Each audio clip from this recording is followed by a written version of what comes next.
What's up, guys? MGN Movie Gamer News here. Today, I want to talk about my experience from Ecuador and what happened to me.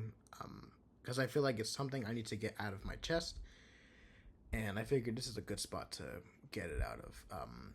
Maybe getting a therapist might be the best option, but I feel like it's better for me to do it like this. So, basically, I had bought myself a plane ticket to Ecuador for like 2 weeks.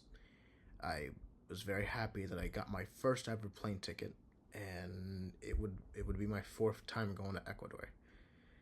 Um, I was mainly there to surprise my grandmother and my little cousin, and it was nice. The first few days were very interesting. I got to have some very good food. The food over there is very natural compared to over here in the U.S. But the thing is, it was a Monday. It was, I want to say, June 23rd. I had specifically went to a city called Malacon with my god cousin in Ecuador, and everything was going. The day was nice. The visit was nice. We ended up walking like maybe 400 steps up to like a lighthouse. We got some really good views. Saw an iguana, and I was like, wow, it's okay. I love Ecuador. Personally, I love Ecuador because it's I got family there, so I go and visit. But yeah, back to my thing. I ended up going to Malacon with my god cousin. We had a nice little walk over there. We were just chatting a bit. It wasn't until like the end of it all, the end of that visit, where we were just like leaving, and we saw a taxi. The driver was young. I will not be saying the name of the mafia group that came after us for my own safety. But what happened was we got in a taxi.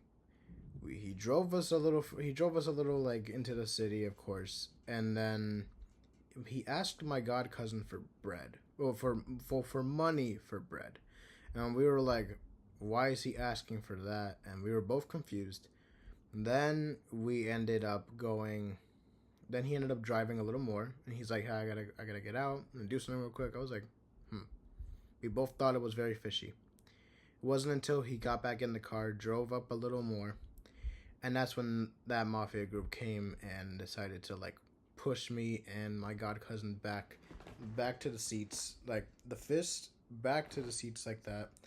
And then they had us wear a COVID mask. Well, for me, it was a COVID mask on that they put over my face.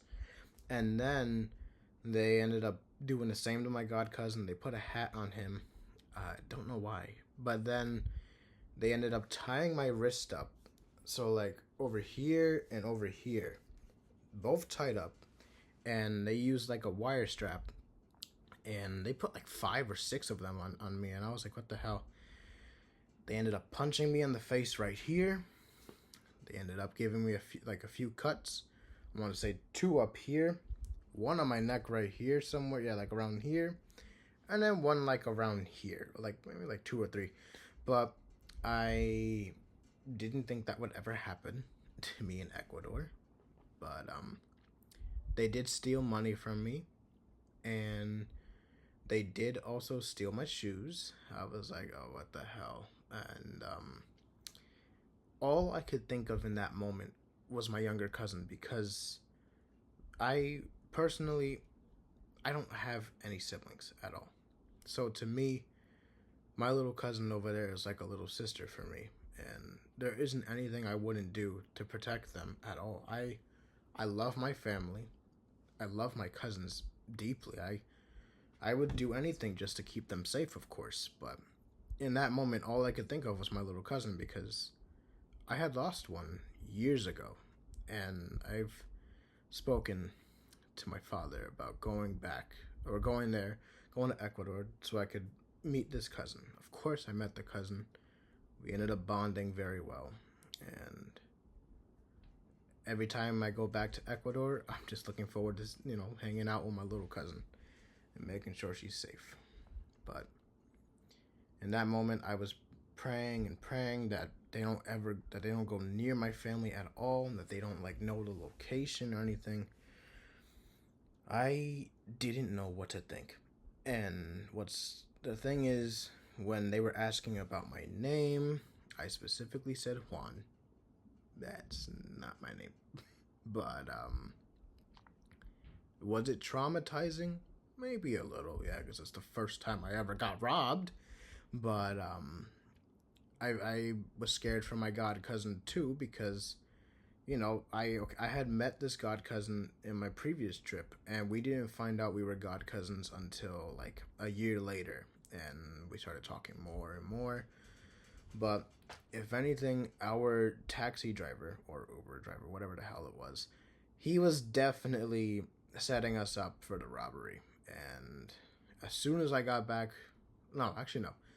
After that group let us go, um, we ended up meeting some woman, and she helped us. I was able to call my dad, my uncle, my grandmother, and my father came to get me and my god cousin. And after that, we just went home, and I told myself I'm not going out anymore after that, like over there at least. But if I ever do go back, and I plan to, I want to, because I want to be there for my family, of course. I told myself that if I ever do go back, that I will definitely be sticking with my family, and that is all. If I really want to hang out with my god cousin, I'll probably. I told him if anything, we'll just keep it in the houses, and that's it.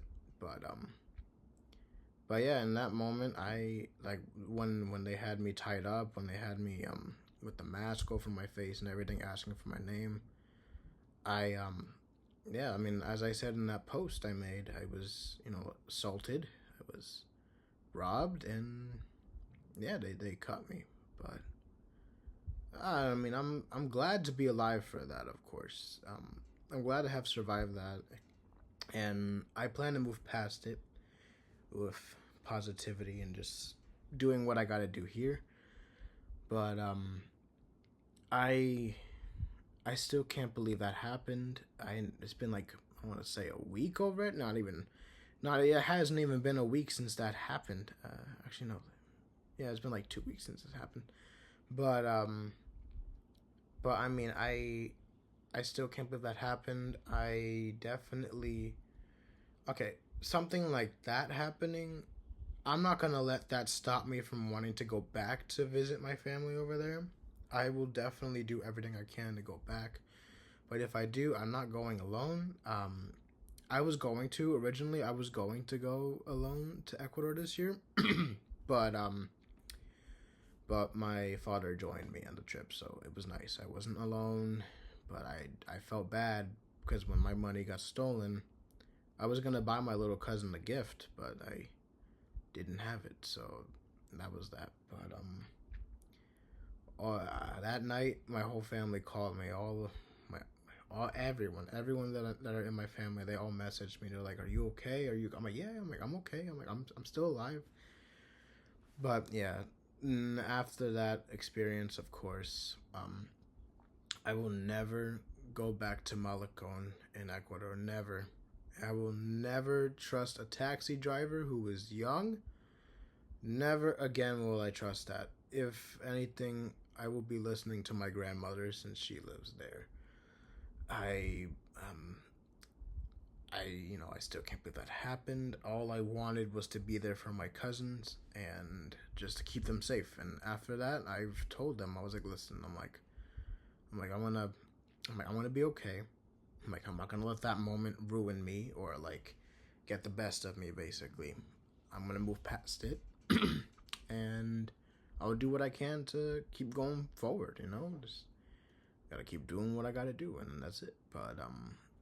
But yes, I am okay. I will be fine.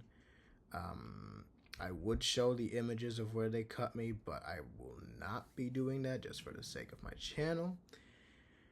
But yes, I of course I still do plan to go back to Ecuador. I'm not gonna, like I said, I'm not gonna let that stop me from wanting to go back to visit my family. I want to be there for my cousin, because, like I said, she's like a little sister to me. So, and I want to be there for her.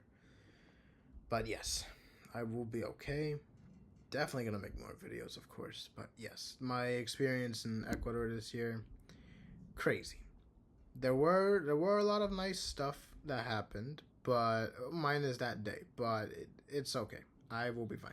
But yes, thank you guys for watching this video, and peace out.